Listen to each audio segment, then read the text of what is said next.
जब मैं घर बनवा लिया तो वो हिस्सा मांगने लगे और दादागिरी करने लगे। मेरे को 2 बार 3 बार मारने के लिए भी आए हैं। हाथ में लगा, सर में लगा, पीठ में लगा है, छाती पर मारे। ये लोग सब लोग मार के मेरे को गिरा दिए थे। उसी टाइम मेरा चैन छीन लिए थे ये लोग। अभी भी घर का पोजीशन वही है। मैं अभी डर के मारे छोटे भाई के घर में रहता हूँ। बोलते हैं कि दादागिरी और मारा मारी करने के लिए कर दो। बोले मैं इसी घर में रहूँगा, आधा लेके रहूँगा, तुम्हारा कर दूंगा, तुमको उठवा लूँगा। हर तरह से आपको टॉर्चर किए हैं।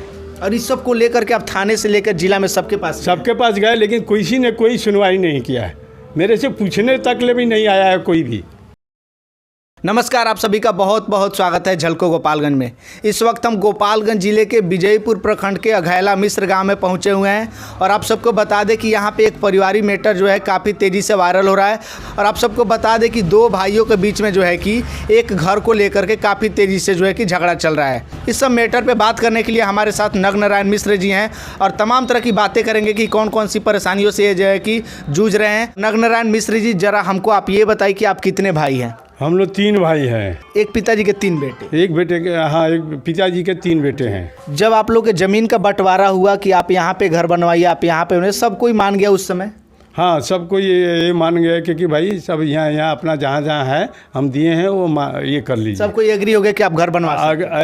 हाँ, हम लोग सब एग्री हो गए थे कि घर जो जगह दिया गया वो हम लोग मान गए थे।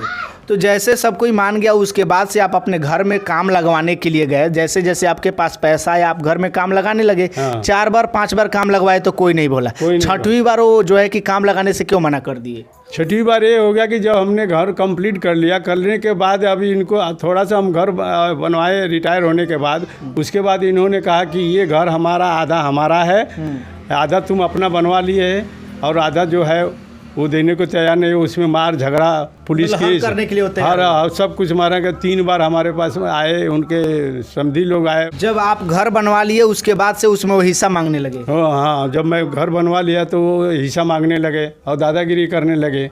मेरे को 2 बार 3 बार मारने के लिए भी आए हैं। उस समय जब आप अपने मकान में रह रहे थे, मारपीट करने के लिए आए, तो उस समय आपको क्या लगा कि नहीं हमको घर खाली कर देना चाहिए कि नहीं? आप उस समय घर खाली कर दिए? नहीं, वो टाइम हम क्या किए, हम डर गए थे। इसके लिए मैं पुलिस थाने में गया, रिपोर्ट कराया। ये जो लोग हमको मारे उठ दिए तो हम लोग गए, लेकिन पुलिस वाले ने कोई कार्रवाई नहीं की। अच्छा, वहाँ पे मारपीट हुआ था? हाँ, मारपीट हो गया था।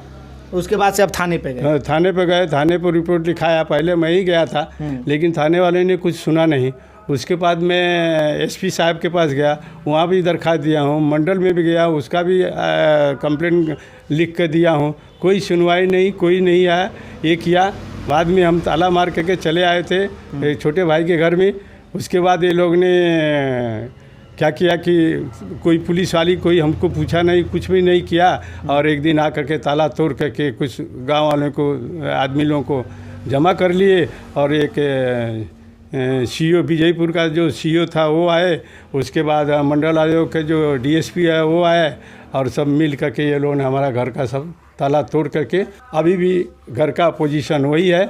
मैं अभी डर के मारे छोटे भाई के घर में रहता हूँ। हमारे पास कुछ आवेदन है जो कि विजयपुर थाने में लिखा गया है। और सबसे पहला जो आप आवेदन हम आपको दिखाने जा रहे हैं कि विजयपुर थाने में लिखा गया है। आप कैमरे में देख सकते होंगे, ये विजयपुर थाने के अंतर्गत लिखा गया है, लेकिन इसको एफआईआर करने में तब्दील नहीं किया गया है। तो जब यहाँ से ये निराश हो गए तो ये अनुमंडल में गए और अनुमंडल में जाने के बाद वहाँ पे भी ये जो है कि आवेदन दिए थे और वहाँ पे जो है कि इनको कोई जो है कि सांत्वना नहीं मिला।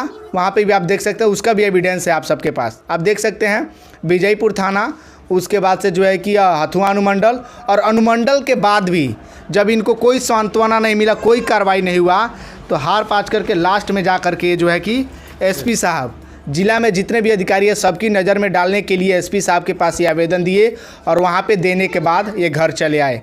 और तब से अभी तक इस घटना को महीनों हो चुका है, लेकिन किसी प्रशासन के लोगों को द्वारा इस पर कोई एक्शन नहीं लिया गया कि इसकी जांच पड़ताल करनी चाहिए, किसमें गलती है, किसमें सच्चाई है, कौन सही है, कौन गलत है। सर, जब आप मकान बनवा रहे थे उस समय किसी ने विरोध नहीं किया। जब आधा ज़मीन आप घर बनवा लिए तब विरोध किए, तो आप अपने भाई को उसके बदले ज़मीन कहाँ पर? नहीं, इसके बदले में उनको ज़मीन 1 कट्ठा 1 धूर ज़मीन हमारे रोड टच करके के जगह है। तो मैंने कहा कि भाई आप वहाँ बनवा लो जी। तो उन्होंने माना नहीं। उन्होंने जा कर के सीईओ के पास कंप्लेन कर दिया।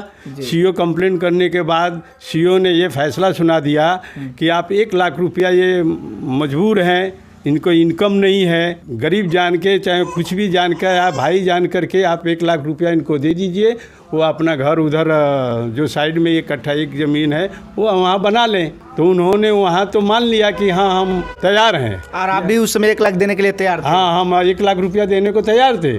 जब वहाँ से रिटर्न आए तो इन्होंने माना नहीं, बोलते हैं कि दादागिरी और मारामारी करने के लिए कर दो। बोले मैं इसी घर में रहूँगा, आधा लेके रहूँगा, तुम्हारा कर दूंगा, तुमको उठवा लूँगा।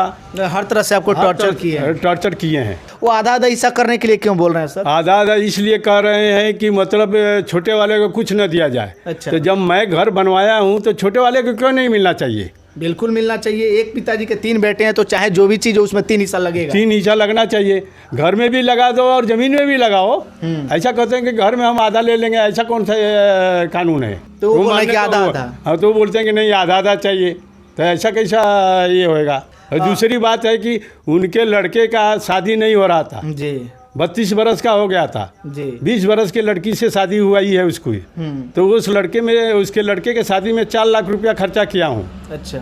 और जो पैसा मिला है, जो 85,000 दहेज मिला है, वो क्या किया है कि अपने कानपुर में घर बनवा लिया, वो पैसा भेज दिया है। अच्छा। माँ का एरियस का जो पैसा मिला है 25,000, वही पैसा कानपुर में घर जाके बनवा लिया है। और उसके लड़की का शादी हमने किया है।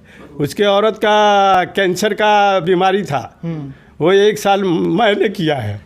बताइए, बोलते हुए कितने भावुक हो रहे हैं। अपनी ज़िंदगी भर की कमाई जो है कि अपने बड़े वाले भाई में थोड़ा सा भी जो है कि बंटवारा नहीं सोचे और अपनी ज़िंदगी भर की कमाई अपने बड़े भाई में लगा दिए। और ऐसा नहीं है, वो प्यार से अगर बोलते कि भैया हमारे पास रहने के लिए घर नहीं है तो शायद आप उसमें दे भी देते। हाँ, अगर प्यार से बोलते कि हमको 1-2 कमरा दे दीजिए तो आप दे देते। हाँ, दे देते। जो नहीं करने का तो वो उसने मेरे साथ किया है। और इस सब को लेकर के आप थाने से लेकर जिला में सबके पास गए, लेकिन किसी ने कोई सुनवाई नहीं किया है। मेरे से पूछने तक ले भी नहीं आया है कोई भी। जिस समय ताला तोड़ा जा रहा था, आप ताला मार के आए थे आप अपने घर में, तो ताला तोड़ने गया था लो सीओ चाहे बीडीओ, आपसे पूछा था लो? कोई नहीं, किसी ने नहीं पूछा। ज़बरदस्ती जा करके तोड़ करके और उसको ये कर दिया। जब अगर इसको घर में ही रहना था तो 10 साल स्कूल में क्यों था? उसका अगर घर था तो। अच्छा, जिस समय आप घर बनवाए थे उसके पहले आपके घर नहीं था तो स्कूल में रहते थे? हाँ, स्कूल में रहा 10 साल। उसने स्टेटमेंट में लिखा है कि 10 साल मैं स्कूल में रहा हूँ। तो क्यों रहता था उधर अगर उसका घर था तो? ये कोई पूछने वाला नहीं है कि 10 साल स्कूल में क्यों रहता था।